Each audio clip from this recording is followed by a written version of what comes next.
well, thanks. How are you? Good, thank you. Okay, name's Clarkson. You have to queue for the check-in, queue for the security for a very long time,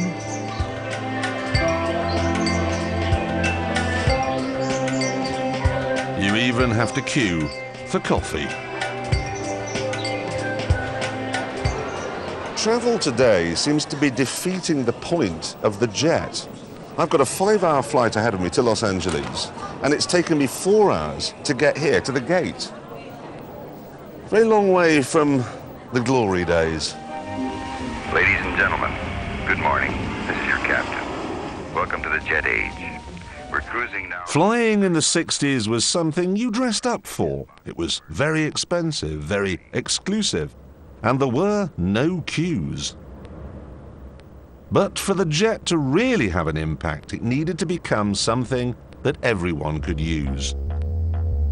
Step forward Pan Am's One Trip again.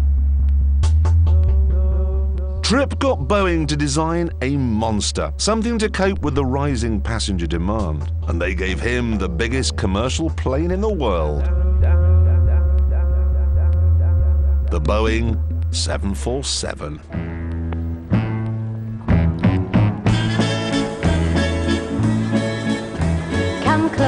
Come closer and listen. The beat of my heart keeps on missing. I notice it most when we're kissing. Come closer and love me tonight. That's right. 1969 was a momentous year. Neil Armstrong walked on the moon, Britain abolished capital punishment, Lulu won the Eurovision Song Contest with Boom Bang a Bang, and on February the 9th, the Boeing 747 took its first flight.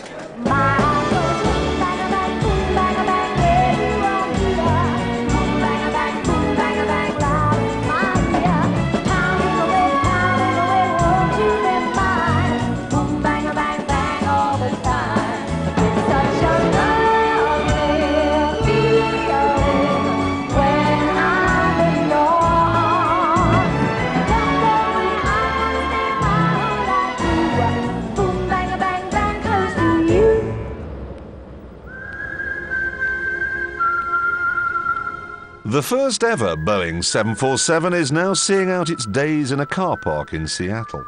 Its chief designer, Joe Sutter, is the man who turned Trip's grand concept into a plane that could actually fly.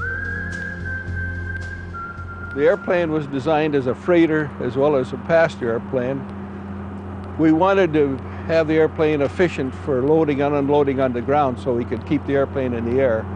We wanted 2 doors, and one of the doors we put on the nose of the airplane.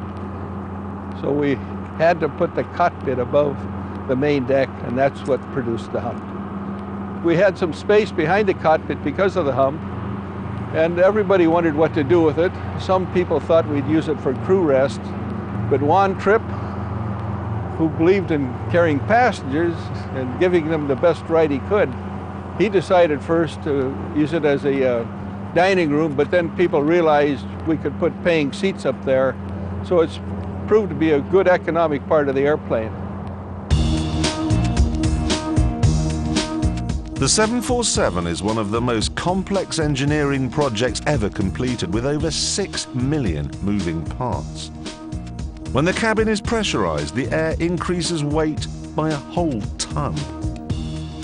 This plane is seriously huge.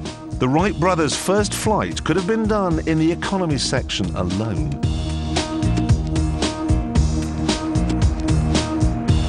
If it were not for the fact that the wings would shear off while turning over, the 747 could, in theory, fly upside down. In the late 1960s, the 747 was not the only major aircraft project, though.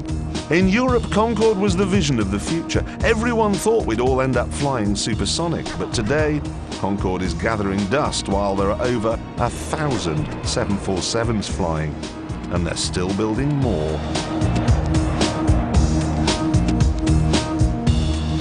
5 hours down the line, different time zone, different temperature, different everything. That was an extraordinary flight because come over the Rockies, and then you've got probably 2 hours of flying over nothing. And of course, sitting up there with nothing else to do, I was thinking, what on earth possessed the early travellers who pushed west across America to keep going to a rocky escarpment and think, no, no, no, no, no, let's soldier on, let's get to that next rocky escarpment, and then the next rocky escarpment. There's nothing down there, nothing. And then look what you get to on the other side. Everybody comes to Hollywood. They wanna make it in the neighborhood. They like the smell of it in Hollywood. How could it hurt you when it looks so good? If you read about Los Angeles or saw it in a film, you'd think, oh, come on. But because of the jet, you can come here and say, yes, it is that silly. Doesn't bother me though, because I'm out of here. Los Angeles is just a springboard, in fact, to my next destination, Tahiti. 120. 120. That's down here. You go left at Utah, all the way up through Salt Lake City, along here to Denver, right at Chicago, through Texas, and there's the gate. Great. Planes like the 747 have massive wingspans, which means gates have to be spaced far apart from one another, and that's what creates the long, long walks.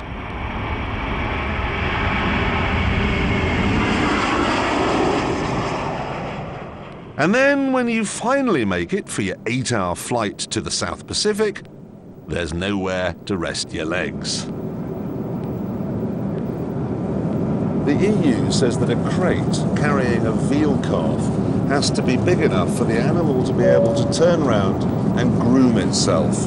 Now, there are lots of people who wave placards and get jolly cross saying that that's cruel.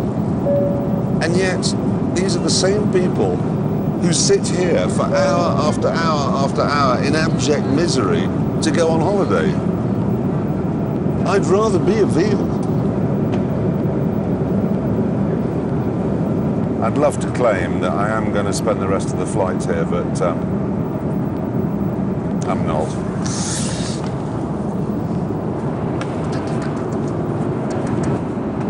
There are a few ways in which jet travel can still be glamorous. Using Concorde was good, and having your own plane would be pretty smart. But a flower from Tahiti stuck behind your ear doesn't really do it for me. I'd rather go to Skegness, to be honest. Of course, there is a third way that flying can be glamorous.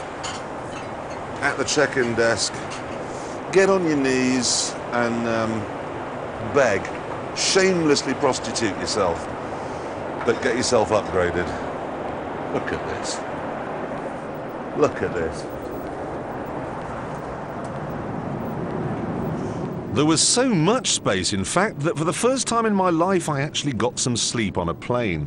And when I woke up, they'd moved me even further forwards. Sadly, after the events of September the 11th,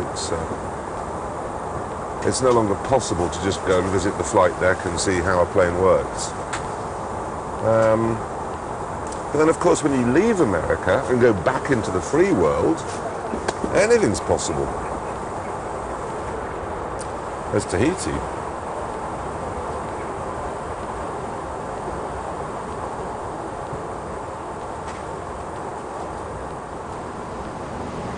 $100. 4,000 miles on from LA, Tahiti is just one of many island paradises to have been lassoed by civilization's big, shiny bird.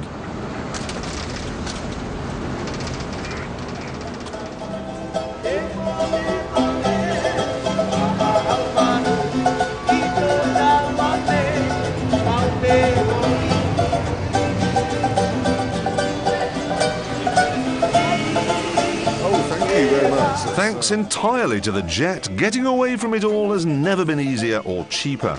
So cheap and